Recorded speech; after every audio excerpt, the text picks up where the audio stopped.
beloved Boss Mike Cervera. Sino sa mga kaanak ng 18 Marines ang magiging witness? Alamin natin yan, mga kababayan. Ito na, pasok! Pulgar ngayon ni NBI Director Melvin Matibag na isang kaanak ng isa sa 18 dating sundalo ang lumantad bilang whistleblower. At ayon sa sinumpang salaysay nito sa NBI Special Action Unit, binayaran umano ang mga dating sundalo ng isang dating kongresista kapalit ng kanilang testimonya sa flood control project. Alaka! Paano na ngayon, mga kababayan, ito, ha? O saan mapapanood? Tumingin ho kayo sa wall ko, sa Mike Cervera, sa Facebook. Nandyan po, mga kababayan. At saka ilang beses na hong nilapag dyan ni Arnold Lopez yan, ha? Nako, mga kababayan. Paano na ngayon ito? So, magkikita-kita na sila bukas. At imbitado yung mga 18 Marines. Di ba? Ngayon kasi, mga kababayan, ang sinasabi nila, umiiwas daw itong mga senador na kaalyado ni Sherwin Gatchalian at ni Erwin Tulfo. Yun ang ano nila sinasabi. Halos lahat ng mga DD shit sinasabi nga, mga kababayan, iniiwasan daw. Ganda. Believe ka na, Marites Musne? Sunog na sunog sila, no? Nga, no? Tingnan mo, hindi makamove on pa si Marites Musne. Kailangan bino-blow out nyo ako niyan. Di ba? Ibo-blow out nyo ako pag nagkita-kita tayo. Halimbawa, nasa Japan kayo. Nasa Hong Kong. Nasa Taiwan. Nasa Korea. Nasa Middle East, ayoko doon. Tsaka na ako pupunta ron, ha? Hindi, less bank. Replay po. Ayan na, nilapag na yung link ni Arnold Lopez. So, kunyari, punta tayong Europe. Sinong mga taga-London dyan? Sinong mga taga-Amerika? Kita-kita tayo. Libre nyo man lang ako ng, makatikim man lang ako ng dyan, kaping barako. Di ba, mga kababayan? Sabi ni Jada Aguirre, visit ka sa Saudi Arabia. Yan. Elsa Brillante, replay nga ni... ito na! Sino kaya ito? Nagpapatrol, Zian Ambrosio. Habang nagbibigay ng kanilang testimonya sa Senado ang mga dating miyembro ng Armed Forces of the Philippines, Ayun, ito yung madrama, mga kababayan. Senado ang mga dating miyembro ng Armed Forces. Yan, ito ho yung madrama. Mga kababayan, mukhang ito pinakamalaki ang bayad sa kanila eh. Talagang nag-MMK. MMK to, mga kababayan, MMK to. Sabi ni Aichang, replay nga ni. Ayaw nyo ng live o di-replay. Ito na. Tuloy. Ito ho yung tandaan yung pagmumukha nito. Ito ho yung mga kababayan, Ito yung pinakamadrama sa kanila. Wala na po kaming makain. Kawawa na po ang pamilya namin. Ang gusto lang namin magkaroon ng regular na trabaho. Yan. Siya yun. Sige, go. Ito na. Gutom na daw sila. Yun na nga. Forces of the Philippines at dating tauhan naman ni dating Congressman Zaldico na nagsasabing sila ang naghatid ng mali-malitang pera sa ilang opisyal ng gobyerno at politiko. Ibinunyag naman ni NBI Director Melvin Matibag ang paglutang ng isa sa kaanak ng mga dating sundalo. Base umano sa salaysay nito, tumanggap ng tig 5 milyong piso ang bawat isa sa kanila kapalit ng pagtestigo sa issue ng flood control anomalies. Kita nyo, mga kababayan ko. So, ang humudas din sa kanila, kapamilya din nila. Diba? Ako, duda ko dyan, mga kababayan, baka isa sa babae nila yan na, syempre, alam nyo na, mga kababayan, kapag ka marami kang asawa, kailangan pangakuan mo yan. Kung hindi ka makakabengbang. Di ba? Siguro sabi, Ling, sige na, pagbigyan mo na ako. Wala. Di ba? No money, no honey. Mayroon. Naku, malapit na matanggap yung bayad. Di ba? Bayad. Di ba? Nabanggit siguro na makakatanggap sila ng bayad na 5 milyon. Nagpabengbang ngayon yung Syubetra. Inasahan ngayon ng Syubet na mabibigyan at mababahagihan siya ng siya 5 milyon. Hindi nabigyan. Di ngayon ano mangyayari niyan? Sa kasamaan loob. Nagkataon laging nakikita ho si Melvin Matibag sa TV. Kinontak ngayon. Imbes na humingi doon sa Kulasisi, mga kababayan, sa lalaki, kay Melvin Matibag na humingi. Grabe, no, mga kababayan, hingi na lang doon. Magkano daw bigayan doon? 5 milyon po wala kaming ganyan. Kahit na ano na lang. Di ba? Magkano? Meron kami dito pang Jollibee lang. Magkano ho yan? 20,000. Okay na ho yan 20,000. Doon nga bumengbang pa. Bumengbang ng bumengbang. Hindi man lang ako nagkapera. Di ba, no? Malawag yan. Pagka totoong Kulasisi. Marites Musni, Lynn Mariano, ang star witness. Magiging whistleblower. Dito sa mga Marines na tumanggap daw ng suhol, bayad, para manira ng manira, lagout. Baka ho lahat ng mga Syubetra neto maglabasan. Kayo, mga 18 Marines, ngayon pa lang, kausapin nyo na yung mga Kulasisi nyo. Pag hindi nyo kinausap yung mga Syubetra nyo, yung mga Kulasisi ninyo, sigurado pare-parehas kayo. Na ititimbog nilang lahat. Sino kaya ito? Sino kaya itong kapamilya na ito? Pasok! Pinangalanan si dating Congressman Mike Defensor na siya yung nag-offer ng halaga ng 5 million para maging testigo nga, lumabas, mag-press conference. Kaya naman, ginawa namin, kinuha na namin ng statement dito at pirmado, recorded yung statement nitong individual na ito nandito sa amin.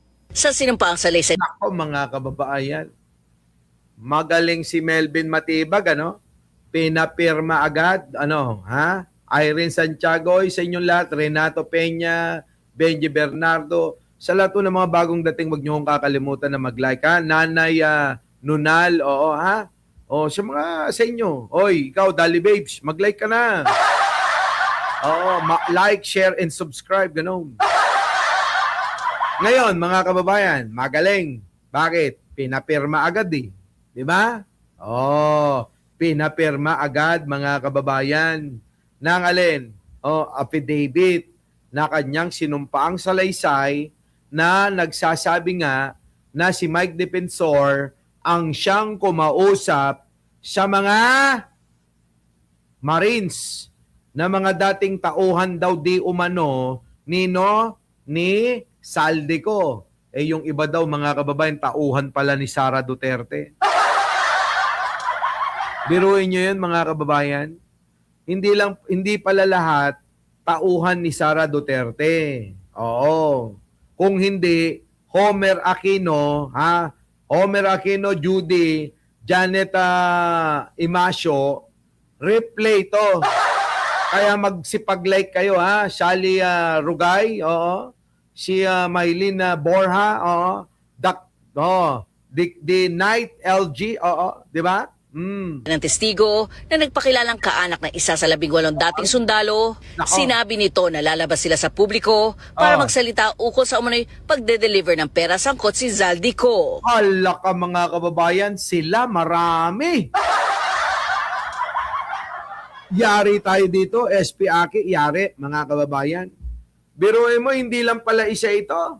Oh, ha? Oh. Ang sabi niya ay wala naman daw po mawawala sa kanila dahil magsasabi lang daw po sila ng kanilang mga nalalaman at bigyan daw po sila ng pera na siya namang, nako, malaking tulong sapagkat mga wala silang mga trabaho ngayon. Una nang pinatawag ng NBI ang mga dating sundalo at kanilang abogado na si Attorney Levy Baligod noong Marso. Natapos na namin yung pag-imbestiga sa kanila, pinatawag namin yung 18, natanong namin isa-isa at meron na kaming dokumento, recorded yung pagtatanong sa kanila. Pero sa investigasyon, 3 lang sa mga dating Wala na, Hector Kamalaw. Yari ka na. Yari na kayo. sundalo ang pumirma sa kanilang mga affidavits. Hindi na dinetalye ng NBI kung ano naging findings sa naunang investigasyon. Pero dahil sa payag ng isang testigo, ipapatawag muli ng NBI ang dating sundalo na kaanak nito, pati na rin si defensor. Lagot ka, defensor! Alam nyo, mga kababayan, hindi naman kasi imposible na na opera nyo ng tagli 5 milyon yung 18, kayang-kaya yun. Bakit? Namimigay nga ho ng 30 milyon. Ano ho yung 30 milyon? O 6 na ho yun kung tagli 5 milyon. 30 million divide 5 equals 6. Mga kababayan. So 6 na tagli 5 milyon, 6. Katumbas ni Marcoleta. Tinanggap na pera at aminado sila na nagbigayan talaga ng kwarta na halagang 30 milyon. 30 milyon. Galing kay Mike Defensor, papunta kay Marcoleta, mga kababayan. Alam nyo na. Sige, tuloy. Nagpa-issue ako ng subpoena para imbestigahan ulit yung miyembro ng 18 Marines na binabanggit ng individual at saka si Ginoong Mike Defensor, pinapa-subpoena ulit namin dito Diyos ko po. para magbigay linaw doon sa testimonyang binigay nitong individual na related doon sa 18 Marines. Kita nyo, nagkwenta na si Marie P. Paliso ko, 90 million para sa 18 Marines. Ano ba yan ng 90 million? Wala yan sa kanila, 90 million. Barya lang yang 90 million. Kita nyo naman, gamit na gamit tong 18 Marines. Ano naman yung 90 million? Kapag ka nadagit nila ang pwesto ni Pangulong Bongbong Marcos, yung 90 million, gabuhok lang yun sa mga nanakawin ng mga putang inang yan. Kita nyo mga kababayan, yung mga tinatanggap nila magkano, may 50 million, billion, 100 million. Ano ba naman kayo? Sa halagang puhunang 90 million. Siyempre kailangan nilang mamuhunan. Dahil kapag tumiba-tiba, pag naipanalo nila yung kanilang mga ginagawa, wala nang silbi ang 90 million. Pang-aano na lang nila yan. Pangbabayad na lang sa vlogger. Barya-barya na lang yan. Sabi nga ni Sara, di ba? Ang nakawan sa gobyerno ay bilyon-bilyon. Di ba mga kababayan? Bilyon-bilyon daw. Ganun talaga. Si Sara, mga kababayan. Di ba?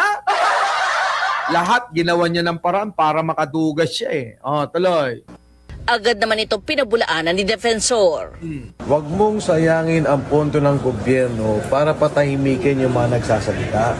Gamitin mo ang resources ng NBI, ang poder ng NBI para imbestigahan ang totoong issue. May panawagan din si Senator Di ba mga kababayan, talagang pinipilit niya kahit na halatang halata na. Alam mo, Mike Defensor, nananalamin na sa mukha mo yung ginagawa mong hayop ka. Kung anong itsura mong yan din talaga yung pag-uugali mo eh. Oh. Dr. Alan Peter Cayetano kay Matibag, kaugnay sa umano'y alegasyon ng testigo. Ngayon, kung verified yung iyong impormasyon, ibig sabihin bilang investigador no, NBI, ibig sabihin you have reasonable ground to believe na yung nagsabi sa iyo ay totoo. Pumunta ka dito under oath at pagkakataon mo ngayon makaharap si Congressman Mike Defensor at yung 18. Sagot ni Matibag, handa siyang humarap sa Senado kung anyay totoong Blue Ribbon Committee ang magpapatawag sa kanya. Correct. Habang patuloy pa So yan ngayon mga kababayan. Alam nyo, itong kung inyo maalala, no, itong si Mike Defensor, meron ng history yan eh. Marami ng history ng ganyan. 'Di ba? Naalala nyo ba si Ador Mawanay? Sino nakakaalala kay Ador Mawanay? 'Di ba bogus na witness? Yung dala-dala ni Mike Defensor. Siya rin yun eh. Siya rin yung may dala nun eh. Si Gutesa. Sino ba may dala nun? 'Di ba si Mike Defensor din? So, gawain talaga ni Mike Defensor yan. Oo. Gumawa ng propaganda, mag-operate ng tao, ganun. Diba? Oo. Si Ador Mawanay, alaga niya yan. Yan! Diba? Oo, yung kapatid ni Amy Marcos, si Ador. Yun yun. Siya mga hindi ko nakakakilala. Wait lang, hanapin ko yung itsura. Ito, nakita ko na. Sa mga hindi ko nakakakilala kay Ador, Mawanay Marcos. Ay, mali. Ador, Ador Mawanay. Dapat si Amy Mawanay, no? Ito na. Pass out! Isa ng 2001 at isa na Nakita nyo? Ayan, no? Ito ho, si Ador Mawanay. Ayan, no, mga kababayan ko. Tingnan nyo mga kababayan. Kamukha ni Amy. Manang Amy, hindi mo kami maloloko. Putang ina. Natatawa ako. Hayop. Ay, nako. Manang! Grabe, nakita mo yan, naalala mo ba? Pwede ka nang kumanta Manang Amy ng maalaala mo kaya ang dati mong baba. Iba talagang nagagawa ng maraming kwarta, Manang Amy, ano? blower, isa ng 2001 at isa na yung 2025. They have one thing in common. Pareho silang pakawala ni Mike Defensor. Iyon, kita niyo mga kababayan ko. Parehas ho yan na pakawala ni Mike Defensor. Si Gutesa, si Ador Mawanay, style niya talaga yan. Mga kababayan, may history si Mike Defensor na magtanim ng mga tanim witness. Tanim witness. Sige, tuloy. Ang tanong, magkano? Natatandaan niyo pa ba si Ador Mabanay? Noong 2001, gumawa ito ng kwento na mayroon daw milyones si Senator Ping Lacson sa foreign bank accounts. Whistleblower daw siya. Pero sa huli, wala namang ebidensya at bumaligtad. Kita niyo mga kababayan. Ang inoperate nila, si Ping Lacson. Bakit? Si Ping Lacson noon kakontra kay Aling Maliit. Sino si Aling Maliit? Di si Gloria. Si Gloria Lavandera. Yun yung shota nun dati. Ay, shota, sorry. Boss pala, boss. Chismis lang yun. Chismis lang yung mega chorba daw yung si Aling Maliit tsaka si Bingot. Ewan ko kung buhay na ho kayo nun Sino ang mga nakakaalala nun? Si Teresita Tan, alam ko. 'Di ba? Teresita Tan, alam mo 'yan. 'Di ba? Yung kwento noon na ito daw si Bingot at saka si Aling Maliit, 'di ba? nagkaroon ng ano, ha? Nagkaroon daw ng sweet moment with Beng Bang Kineme. Tama? Oy, press 1 nga ho kung sino yung mga nakakaalala noon ng mga panahon na yon na ang si si Bingot, oo, at saka si Aling Maliit, nagkaroon daw sila, oo, ng secret, secret bengbangan kineme kemerut. Oo. Kasi nga daw, nung panahon daw na yon, wala na. Ang laki daw ng tiyan nung isang Mike. Parehas naman Mike eh. Di ba? Parehas Mike. Oo. Kaya lang, yung isang Mike, wala. Marami na daw karamdaman. Marami ng sakit. Kaya wala na. Hindi na daw nagpa-plug ceremony. Uy, ewan ko. Yan yung mga chismis noon, ha? Bata pa ho tayo noon, mga kababayan, di ba? Kayo, bata pa siguro. Kayo, malamang, kwento-kwento ng mga tito-tita natin, mga nanay-tatay, lolo-lola, no? Ayan, si Dayan Asuncion, alam. Halaka. So, ganun daw ang eksena nilang dalawa. Oo. Minsan daw, kapag ka daw cabinet meeting, kahit walang meeting, nagkakaroon ng meeting kay Mike Defensor. Kahit walang meeting, magkakaroon daw ng meeting eh. Oy, Mike Defensor yun, Jun, hindi ako yun. Mike Cervera, yun yung merong interview. Di ba? Alma Kawili, natatandaan mo ba yun? Yan. Grabe, no, mga kababayan, talagang, talagang maririnig mo daw yung mga langit-ngit ng mga mese. Sabi nila noon na mga kwento-kwentuhan sa mga inuman, kwentuhan yan eh. Sa mga inuman ng mga nanay-tatay natin, mga tito, tita, di ba? Sabi nung isa, pag nagkikwento, ay grabe daw yan. Oo. Talagang lahat daw ng posisyon ay iyo-offer. Oo, ha? Ibinigay daw lahat ang posisyon eh. Oo. Kay Mike Defensor. Malupit, mga kababayan, Malupit. Anong posisyon ba yon, yung mga binigay na yon? Baka isipin nyo yung mga, padapa, patayo, patuwad, patagilid, pa-LC, hindi ganun Wala yon, wala yung mga baliktaran, ganun Hindi, posisyon sa gobyerno, kayo talaga, Yun daw yun. Talaga daw, napapasigaw daw, mga kababayan eh. Napapasigaw, grabe, no? Ganon yung kwentuhan noon. Ganon yung chismis noon. Chismis noon, na pagkwentuhan pa rin ngayon. Grabe, no? Lami ba kaayo? Yan, no? Si Ador Mawanay, kasama si Victor Corpus, tuloy. Whistleblower daw siya, pero sa huli, wala namang ebidensya at bumaligtad. Noong 2020, si Ador Mawanay na ang tunay na pangalan ay Antonio Marquez, arestado pa dahil sa kasong estapa. Kita nyo, estapador ang mga putang ina, Ang kinuha na witness, Badong TV, ang kinuha na witness ni Mike Defensor ay marami palang kaso.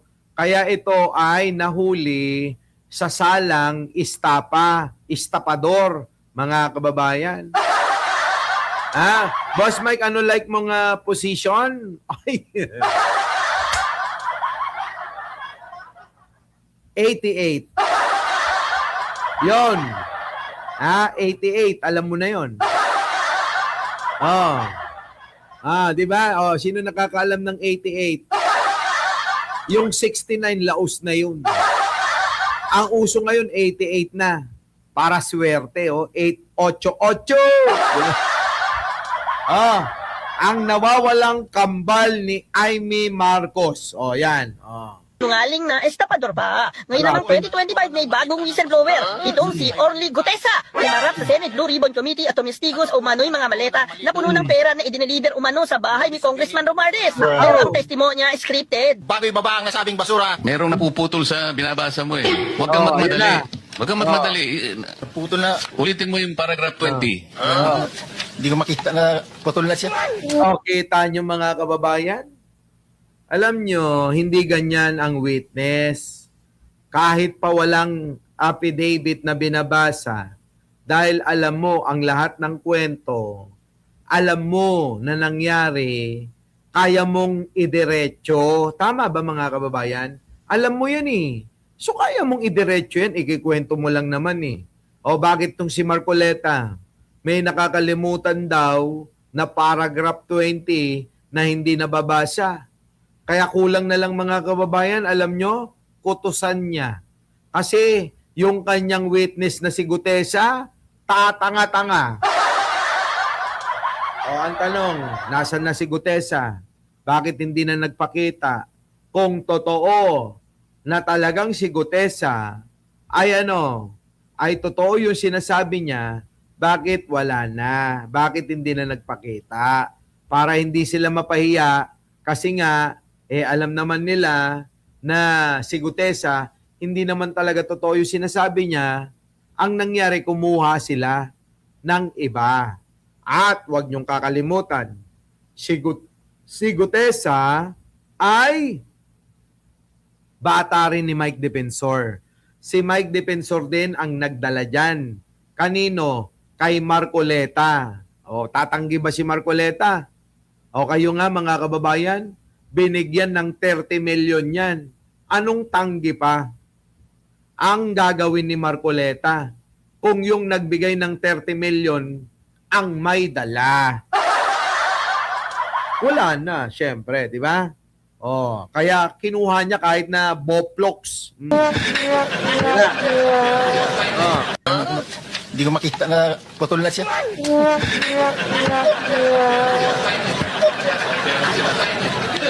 Kita nyo, pati to, natatawa mga kababayan kasi alam nila na gawa-gawa lang nila. Kumisit ang kabuhayan ng dalawang witness. Courtesy of Mike Defensor. Yung style nila noon, inuulit lang ngayon. Paninira lang para manggulo.